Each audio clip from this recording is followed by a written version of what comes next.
նպատակով ընթացքի մեջ է առանձին զորամասի տեսքով կանանց գումարտակի ձևավորման գործընթացը, որի վարչակազմը հանդիսանալու են պայմանագրային զինվորական ծառայության մեջ գտնվող կանայք։ 6-ամսյա ժամկետը լրանալու կամ մինչև լրանալն առողջական վիճակի պատճառով վաղաժամկետ զորացրվելու դեպքում ստանալու են պատվովճար, որը նախատեսվում է սահմանել 6 ամիսը լրիվ ծառայելու պարագայում 1 միլիոն դրամ, իսկ վաղաժամկետ զորացրվելու դեպքում նշված գումարը 6 ամսվա բաժանելու եւ փաստացի ծառայած ամիսների թվով բազմապատկելու արդյունքում ստացված չափով։ Իրավունք են ունենալու 6-ամսյա ժամկետը լրանալու հիմքով զորացրվելու փոխարեն պաշտպան հայրենիաց ծրագրով դիմել եւ անցնել 5 տարի ժամկետով պայմանագրային զինվորական ծառայության։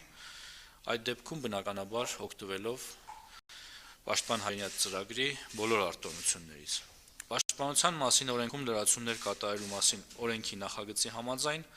սահմանվում է դիմում ներկայացրած իգական սեռի քաղաքացիների զինվորական հաշվառումը, սահմանվում են զինվորական հաշվառումը դադարեցնելու դեպքերը, դրանք են